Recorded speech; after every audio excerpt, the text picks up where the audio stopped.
Hey everyone, welcome to The Grove Online. My name is Jeremy. I'm the youth pastor here at The Grove. We hope you enjoy this sermon by Pastor David, and we can't wait to see you next week. So as we continue going through the sermon series, talking about the life of Simon Peter and his journey with Jesus that we're calling the rocky road to redemption, each week I focus on a different type of stone. Last week we talked about milestones of like those moments in life that are significant for us, and how a lot of those are things maybe we anticipate or we plan for, but oftentimes Jesus breaks through into moments of our lives where we could never have seen him coming, but to do something in us that breaks us in a way or leads us to surrender in a way where we become his like we never were before. Today we're going to be talking about stepping stones. It's important when you're walking down any path, I've learned, that you keep your eyes fixated upon where you're actually going. Now, some people are already kind of chuckling at this because this past week, I guess Jesus felt like I needed more sermon illustration material. On Tuesdays, I spend the bulk of my time on Tuesday afternoons and evenings reading, studying. That's where I do a lot of my work for my sermon each and every week. And I usually take some running gear with me because I'll usually get into the North Charleston area. And one of my favorite places to run in our area is Wanamaker Park. And I like to go do trail running out there. And when I'm trail running, I'm used to a lot of the sounds of the woods around you, right? There's all kinds of squirrels that are scurrying around, and I don't mind the squirrels. They're fine. We have a little relationship with each other. They kind of stay away from me. I stay out of their path. But every once in a while, I've seen some creatures that are a little bit bigger than squirrels and some that are a little smaller and kind of slither around. And I'm not big fans of them. And so I heard a sound off to my right that sounded like it was something other than squirrel-like. So as while I'm still running down the trail, I turn my head and kind of glance and see what might be making that noise over there. And as I'm still running forward, but with my head turned this way, I don't see the stump that is right in front of me. And I hit the stump and I go spilling and I land. The scar looks a little better now, but right here on my face, I've got blood dripping down. Didn't realize until I was done running afterwards, but I learned an important lesson that kind of goes along with our sermon today about the importance of keeping your eyes fixated upon where you're going because bad things can happen. Trail running works best when you keep your eyes fixed upon the trail. I would say walking on water, I've never done it personally, but I would say walking on water probably works best when you keep your eyes on Jesus. Now, I don't know if any of you have stepping stones in your garden at home or in your backyard or maybe somewhere in your neighborhood. I feel like stepping stones most of the time today are just decorative. There's something kind of pretty we put out, but we're not dependent upon them. But the idea of a stepping stone was that when they were meant to be useful is that you would step on this to give you some place of dry ground, steady ground, stable ground in the midst of what might be kind of muddy or wet space all around you. My wife is a very trusting person when it comes to places I've led her in the past, and we like to go hiking together, and I've led her to some creek crossings in the past that were a little precarious.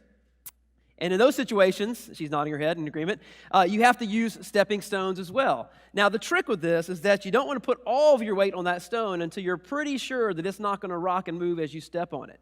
And so in that moment, you are really kind of halfway. You're kind of putting that foot here, but you got your foot on dry land. You're trying to make sure it can support your weight. Maybe you got a walking stick with you to give yourself good balance as well.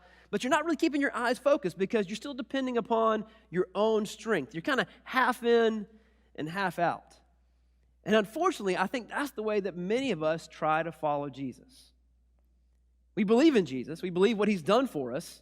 And we know that discipleship is all about following him and living in alignment with not only his principles and his commandments, but the direction that he's leading us, his example, the way he lived his life. But we kind of have one foot here and one foot back here, and our eyes are focused on our own best effort. Instead of realizing that if Jesus has called us in any direction, that what he needs from us is just pure obedience. Not knowing where each step is going to fall and not knowing which direction he's going to take us really isn't up to us if we're going to be in discipleship mode. There is no way to come to Jesus that does not involve surrender. If we're going to follow Jesus, it means you just keep stepping and you keep walking. You keep walking towards him. You know, stepping stones have often been symbolic too of kind of measurements, kind of growth, maturity. And we've been talking for the last several weeks about, and we look at Peter's story, that it was all about Jesus taking him. He called Simon Peter from the first time he met him. But it would be a rocky road to redemption for the man we now know as Peter to go from being Simon to that rock that Jesus could build upon. And it wasn't an easy path, and it wasn't a straight path. There were a lot of ups and downs on that journey. And I think that's why we can all identify with Peter's story, because our experiences and our journeys have been very similar to that. The word redemption that we've been using in the sermon series means to take something perceived to be without value and to give it new identity and new purpose. And when Jesus met Simon for the first time, he looked him up and down and said, "You've been called Simon, but I'm going to make you into a Peter." And it wouldn't be instantaneous, and it wouldn't be in that moment, and it wouldn't be at a snap of the fingers. Jesus knew that if he was going to turn this man known as Simon into a Peter, a rock, that rock was going to have to get shattered and broken and then rebuilt so that it could be something stable he could build upon. When it comes to this moment in Peter's life today, we're going to realize this walking on water story, which might be one of the more familiar stories of all of the ones we have in the Gospels about Peter, that if you want to follow Jesus, it is impossible. We can't follow Jesus unless we stay focused upon him. We can't take our eyes off the path. We can't take our eyes off the trail. We can't even focus too much of our energy on where that next step is going, trying to keep one foot back on the shore. If we're going to follow after Jesus, it involves complete and total surrender. We've got to trust him. So the text we're going to be looking at today comes out of Matthew chapter 14. And I'm going to read through the whole text, and you guys can follow along with me. And we're going to kind of go back through it and talk through it a little bit and see what value, what truths that Jesus wants us to hear from it today. So beginning in Matthew chapter 14, verse 22. Immediately, Jesus made the disciples get into the boat and go on ahead of him to the other side while he dismissed the crowd. And after he had dismissed them, he went up on a mountainside by himself to pray. Later that night, he was there alone, and the boat was already a considerable distance from the land, buffeted by the waves because the wind was against it. Shortly before dawn, Jesus went out to them walking on the lake. When the disciples saw him walking on the lake, they were terrified. "It's a ghost," they said, and they cried out in fear. But Jesus immediately said to them, "Take courage, it is I, don't be afraid." "Lord, if it's you," Peter replied. Good, impulsive Peter, right? "If it's you," replied, "then tell me to come to you on the water." "Come," he said. Then Peter got down out of the boat, walked on the water, and came toward Jesus. But when he saw the wind, he was afraid, and he began to sink, and he cried out, "Lord, save me." Immediately Jesus reached out his hand and caught him. "You of little faith," he said, "why did you doubt?" And when they climbed back into the boat, the wind died down, and then those who were in the boat worshiped him, saying, "Truly, you are the Son of God." Now, I'm going to give you a little bit of context for when this story happens in the life of the ministry of Jesus while he was here on earth. This takes place not long after Jesus has just received the news that the man who was commissioned to prepare the way for his ministry, John the Baptist, his cousin, had been beheaded. That Herod Antipas, that wicked king, had gotten his fill of hearing John the Baptist preach against him and said, well, if I can't get him to shut up one way, I know a definitive way I can make it happen. And he cut John the Baptist's head off. So Jesus has just heard that news. And on the same day he hears that news, these thousands and thousands of people are gathered wanting to hear him preach, but they've got no food. They didn't plan ahead. They didn't bring their sack lunches. And so the disciples said, what are we going to do with this crowd? And Jesus fed over 5,000 people. So all this has happened in the context of this particular day. So Jesus is drained. He is wiped. He was fully God, but we can't forget that he was also fully human. He was depleted when it comes to his physical resources, his emotional resources, his mental resources, his spiritual resources. Now, many times when I go back and read narratives and scriptures, I try to put myself into the story. And I would really try to encourage you to do that this morning. I would imagine for most of us, this is a story that we are at least somewhat familiar with. One of the classic kind of idioms about Jesus is that he was able to walk on water. So most people are aware that this is a story somewhere in the Bible. And maybe you were also aware that Peter too walked on water in this story. So as we read through it, it can be a very familiar story to you, but try to let it come alive for you in a new way today. Put yourself in the boat. Be one of the 12. Okay? Jesus has had a long day. You can see it just wearing on him. And he says, boys, I've got to go spend some time with my Father. I want you to go push off in the boat. I'm going to meet you on the other side. Now, Jesus didn't explain to them how he's going to get there. You know, they didn't have Uber, no Lyft coming by to pick him up. He didn't give them an explanation, but the disciples are kind of used to it by this point with Jesus, right? Okay, he's going to make his way. He's going to get there somehow, but they didn't ask any questions. So Jesus went off on his own to spend time with the Lord in prayer. They got on the boat and they began to make their way across the Sea of Galilee. Jesus made the disciples get into the boat. He knew that he needed that time alone with God. Now, if there's a mini lesson in this sermon, mini meaning M-I-N-I, smaller lesson in this sermon, I would say this. You can't be your best for others if you're pouring out of an empty bucket. And Jesus knew that. And if that's true about Jesus, don't you think it's kind of true about us as well, even more so? So let's keep that in mind, that if we're going to be at our best for others and serve others and love others in the way that we truly desire to, then we've got to be making sure our resources are being replenished by our Father in heaven. Now, as these guys get upon the water, remember, most of them were professional fishermen. They knew these waters like the back of their hands. They grew up on the Sea of Galilee, in Capernaum. That was kind of the base, the headquarters of Jesus' ministry, and that's where most of these boys were from. They've been professional fishermen on this lake their entire lives, and even they were terrified of this storm. That's how bad the conditions got. And it went on, and it went on, and went on, and there seemed to be no relief from it, and there was no sign of Jesus. And if you were in the boat that night, what would you have been thinking? Where would your focus have been? Because I think that's the problem that happens here with Peter in the story. He was doing great. As far as we know, there are two people that have ever walked on water, Jesus and Peter. I mean, Peter's going to have bragging rights about that when we get to heaven one day, y'all. None of us can say that. He didn't made it too far, but he made it farther than you and I have, right? And so this significant moment, I mean, if you were one of the other 11 back in the boat, I'm sure there might have been a little like, man, why didn't I think about that first? Why didn't I jump out of the boat first? Why wasn't I the one that spoke up? And Peter was doing great until he took his eyes off of Jesus. But so many times when I was younger, I remember reading the story and hearing the story and thinking about, I can't take my eyes off of Jesus. But the problem is that when you tend to take your eyes off and focus on one item, you're focusing it on something else, aren't you? You know, when you're trying to take a picture or video, even with digital cameras to now, even the most high-tech, advanced digital camera can only focus on one thing at a time. It mirrors, in many ways, how our eyes work. We can focus on something that's far away, and then the things that are up close become kind of blurry. Or we can focus on what's up close, and then the things in the distance become blurry. We are only geared and designed to focus on one thing at a time well.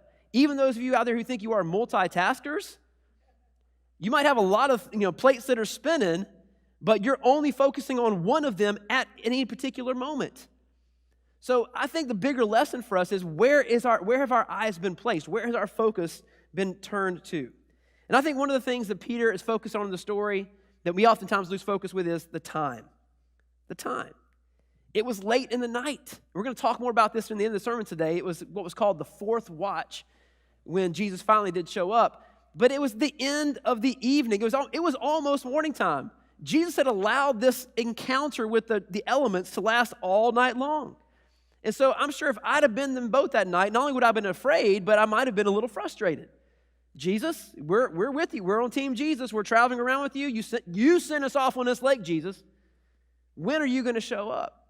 And I think that happens to many of us. We get frustrated because things don't happen when we want them to. Disciples were in trouble. Jesus, by the way, was not unaware that a storm was coming. And he didn't have to pull up his Weather Channel app. He was divine. Nothing caught Jesus by surprise. He knew that a storm was coming, and he sent them anyway. Let's keep that in mind. Instead of continuing to follow Jesus faithfully, which is what we are responsible for, when things don't happen according to our timetable, we get impatient and we get anxious because we're looking for results, which is not our responsibility. We are called to be responsible and accountable for our obedience and trust the outcomes and results to Him. We can't control time, but we can use it. So we can't allow time to be something that pulls our distraction away from Jesus. It means that we focus upon Jesus all the time. We live obedient in this time and in the next step and in the next step, and we trust that Jesus will bring about His will and His way in His time. Now, another thing that pulls Peter's attention away from Jesus is the wind. And I think for me, when I look at this story, I put myself into the text, the wind for me represents the anxiety I tend to feel when I sense external pressure all around me. In the text, it says, He saw the wind. No, He didn't. Have you seen the wind? You see the effects of the wind, but no one has ever actually seen the wind. Most of our anxiety, and I think in our lives, stems from not what we actually witness around us, but our perception of what we think is happening around us. And in our lives, I think we allow a lot of hot air to fuel these anxieties. Maybe that hot air comes from social media. Maybe it comes from crazy videos on YouTube that you're subscribing to. Maybe it comes from your news media source. We are so willing to place our trust, our faith, in what is often unsubstantiated, unfounded, and often completely untrue statements rather than the promises of God. Man, that should have gotten an amen. Come on, y'all. So many times we place our faith and our confidence in human, man-made sources and resources that speak to us as if they're standing for the truth, when God has clearly already spoken His truth about what we should be putting our trust in. But I can't see Jesus, we might say. If I could only see Jesus, like Peter did that night, then I'm sure I would have kept my eyes focused. I could have walked after Him. Well, Peter couldn't see the wind, but he was afraid of it.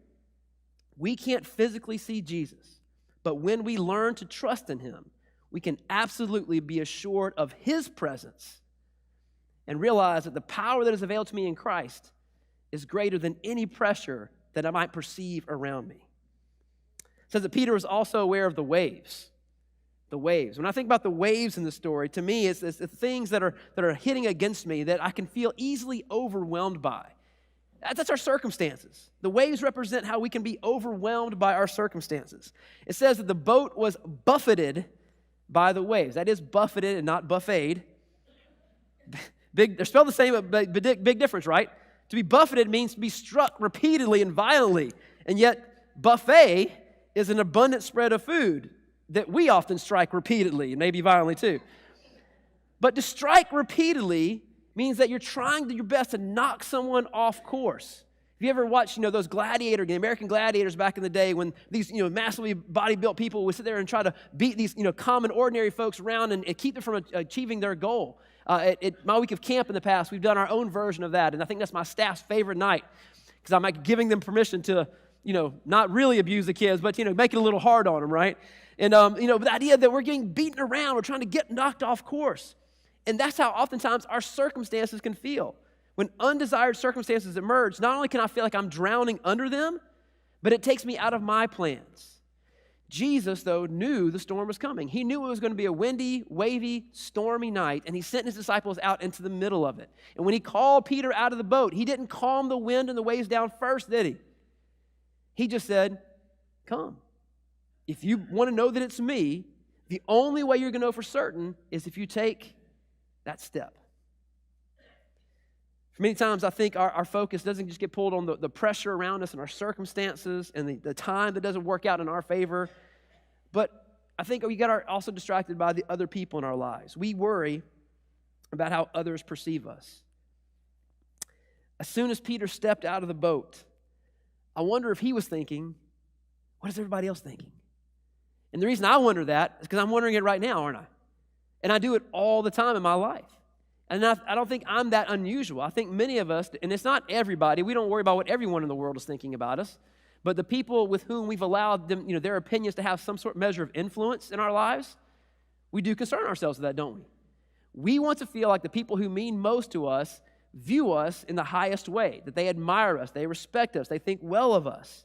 And in that moment, the moment that Peter stepped out, was he worried about what everybody else was thinking?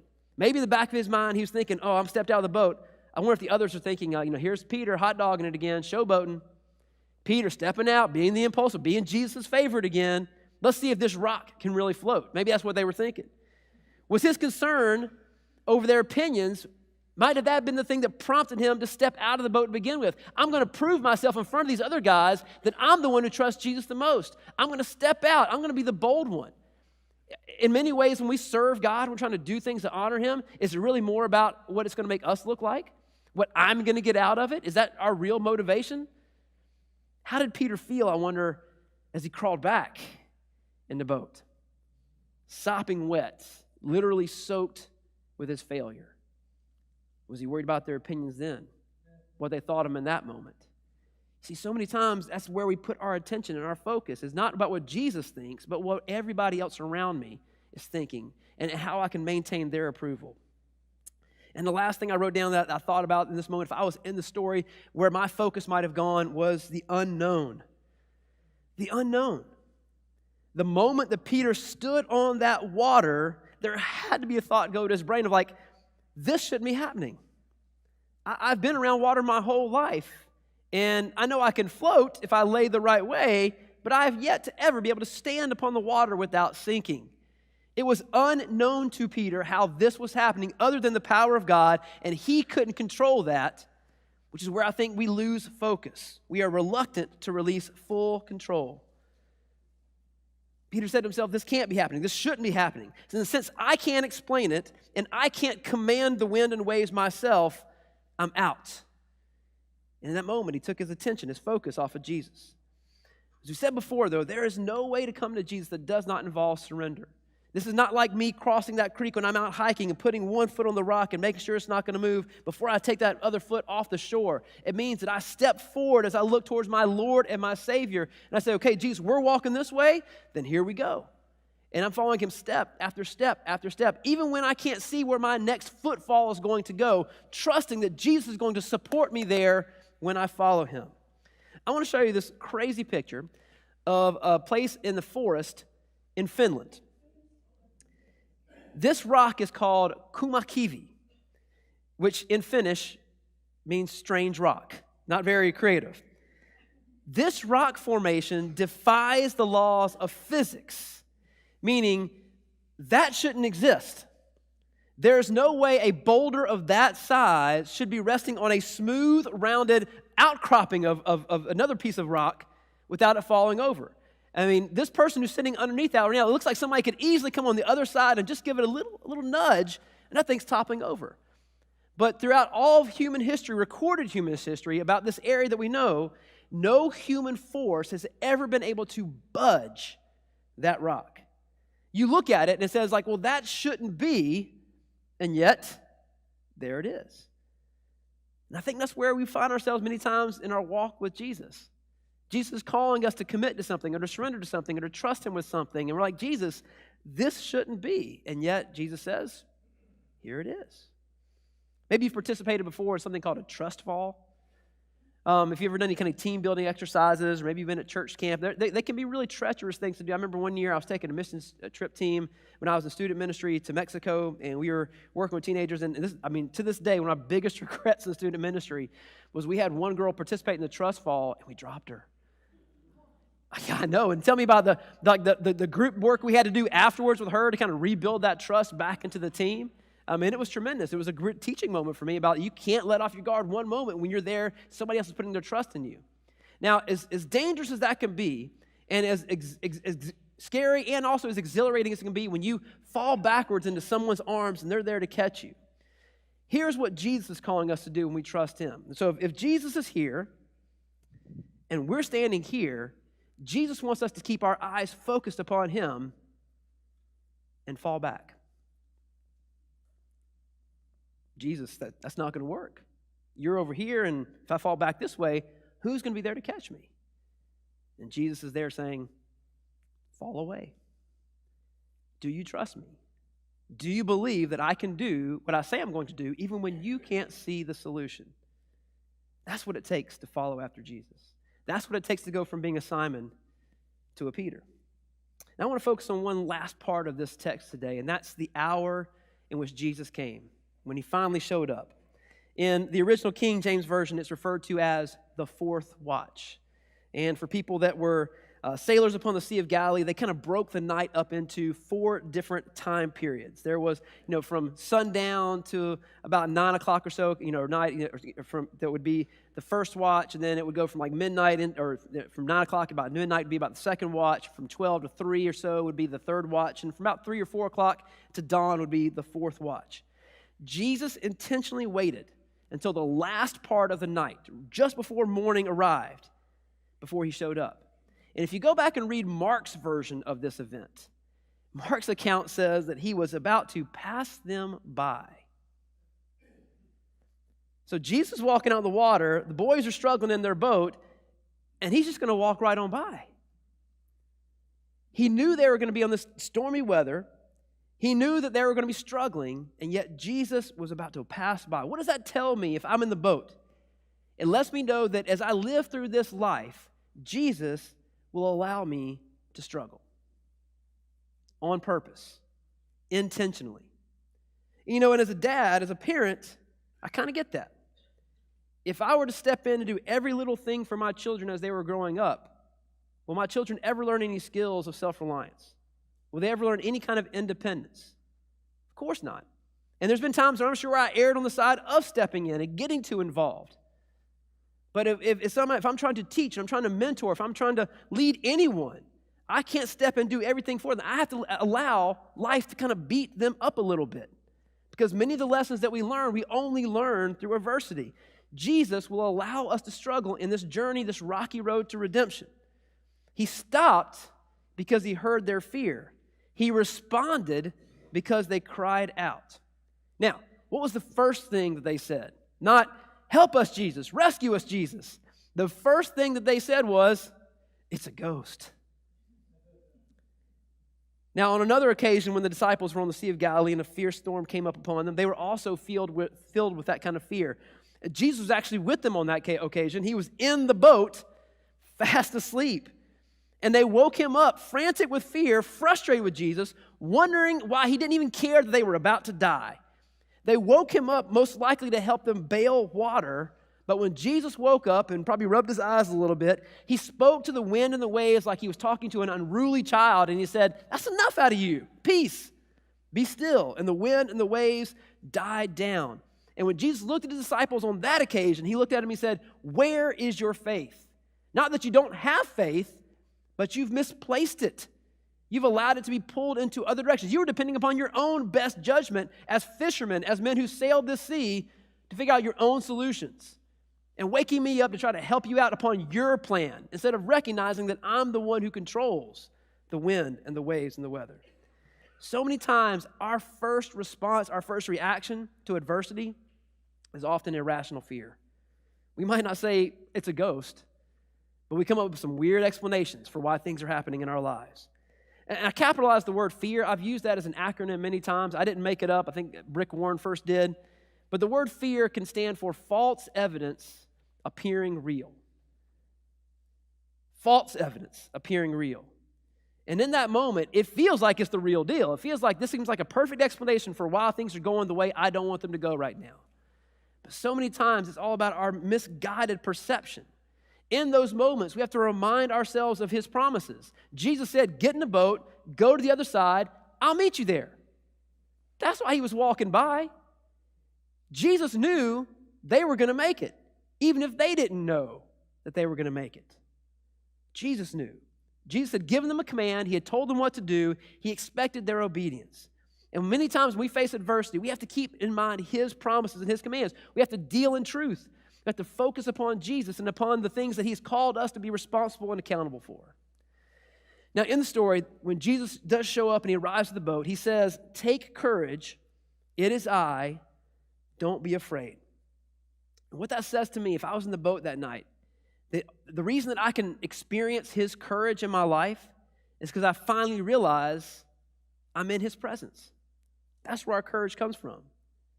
Take courage, it is I, don't be afraid. Now, the it is I, that sounds like a really fancy way for Jesus to say I'm here, right? But if you go back and look at the Greek, it really kind of translates itself to it is I am. I am is here. And that was no mistake that Jesus used that kind of word. In fact, many theologians believe this is actually one of the first times that Jesus declares his divinity by using that name that God used to refer to himself to Moses. Don't be afraid. I am is here. You know, when people are in times of pain or loss or they're grieving, it's often been said that the nights are the worst. I've seen that happen. I've seen it take place, people that have gone through difficult losses. As the physical darkness closes in, so often does the spiritual darkness. But you know, when we go back and look in the Bible, the pre-dawn hours show up just about everywhere in Scripture. Jacob wrestled with God until the breaking of day. Peter was fast asleep in chains when he was miraculously freed from prison in the book of Acts. Samuel heard his name called out not once but 4 times in the middle of the night. Many of the Bible's heroes seemed to be somewhat partial to the dark. Did they know something that maybe our modern light-filled society doesn't? Could it be that the dead of night is not something to be feared, but rather to be embraced? Ancient Celtic Christians talked about thin places in the world, physical places where the boundaries between heaven and earth is very thin.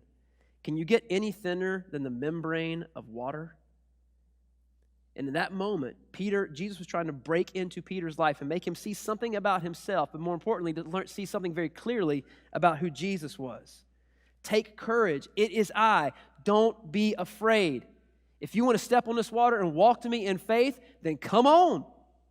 But keep your eyes fixed upon me. Don't trust in your own best judgment. Don't trust in your sea legs. Don't trust there's going to be something underneath each foot as you take a step. There's a thin barrier between you, and on your own, you can't survive this. You need me for every step of every day. And that is what Jesus needs each and every one of us to understand. You see, Jesus is not just calling Peter out of the boat at that moment. Every single moment of every single day, Jesus is calling all of us to come and follow me. That is his command to each and every one of us. And the only way we can do that effectively is if we remove distractions so we can see and hear him clearly. So what are your next steps? We talk about next steps each and every week, but we literally have some next steps to talk about when it comes to following Jesus today. Well, when it comes to being restored in a right relationship with Jesus, Jesus is always ready to rescue. But have you confessed to him that you're actually sinking? You can't be rescued, you can't be saved until you acknowledge that you need to be rescued, that you need to be saved. When it came to Peter sinking out into the waves that night, there was no doubt in Peter's mind what he desperately needed. What's it going to take in your life before you reach out with that same kind of conviction and desperation to Jesus to pull you out? If we want to thrive as we walk with Jesus, then the scriptures are clear. We got to fix our eyes upon him. But in order to do that, it requires commitment, meaning that I'm going to keep my focus zeroed in on Jesus and nothing else, and discipline, because this world is full of distractions that want to pull us away. Which of those are you lacking? And then I would say, we look into the story, we want to see the truth of Jesus multiplied. That means we have to share our sinking and our rescue stories. We have this encounter of Peter. We talked about how, and we first started this Peter series, if the Bible was merely propaganda and you were Peter, wanting to have everybody think that you're this impressive hero of the church, there's no way you would have allowed all these embarrassing stories to make it to print. But we have all these embarrassing stories about Peter's life, all the times of his failures, to remind us that we all have some sinking and rescue stories. There are people drowning all around you who need to know the lifesaver, who need to know about your times of brokenness and your times of fear and your times of struggle. In this story, Peter literally had a come to Jesus moment, didn't he? It was a come to Jesus moment. It was a moment where Jesus broke through the natural world and allowed him to see the supernatural world that was at work all around him. And in that story, Jesus characterized Peter's faith as being little faith. And again, if I was in the boat, if Jesus called out Peter for having little faith, then how big of a faith that would I have thought I might have had? Peter was at least willing to step out of the boat, willing to step on the water. But when Jesus asked Peter the question, why did you doubt? That word doubt is pretty interesting. When you go back and look at the Greek word, it's edistasis, which means to literally be torn in two directions. So when Jesus is asking him, why did you doubt? He is actually asking him this question: why did you divide your mind in two? What's pulling for your attention this morning? What truth, so-called truth, are you still clinging to and trying to hold on to that truth about who you are or what your past is or what your future holds, and trying to cling to the truth of Christ at the same time? Jesus wants you to understand that it won't work. It won't work that way. You still have a mind that is filled with doubt, torn in two.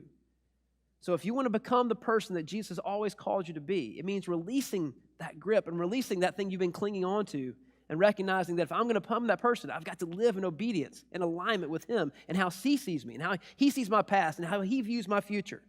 That's the only way that I'm going to continue to this path of redemption. Will you pray with me? Father, we thank you for meeting us here today. We thank you for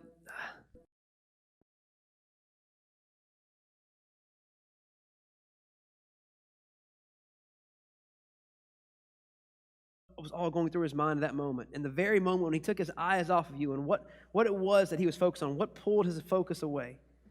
And Lord, it's very easy to use this story as a metaphor for each and every day of our lives, because we are living in a world full of distractions, full of things we make more important than you and our relationship with you and trusting in you. So Lord, in this moment, I pray that we allow you to speak to our hearts, to speak to our minds. Make us aware of the places where we've become divergent, where we've allowed our mind to be split into two. Lord, help us to place our trust in you and in you alone. We love you, Jesus. We pray all these things in your name. Amen.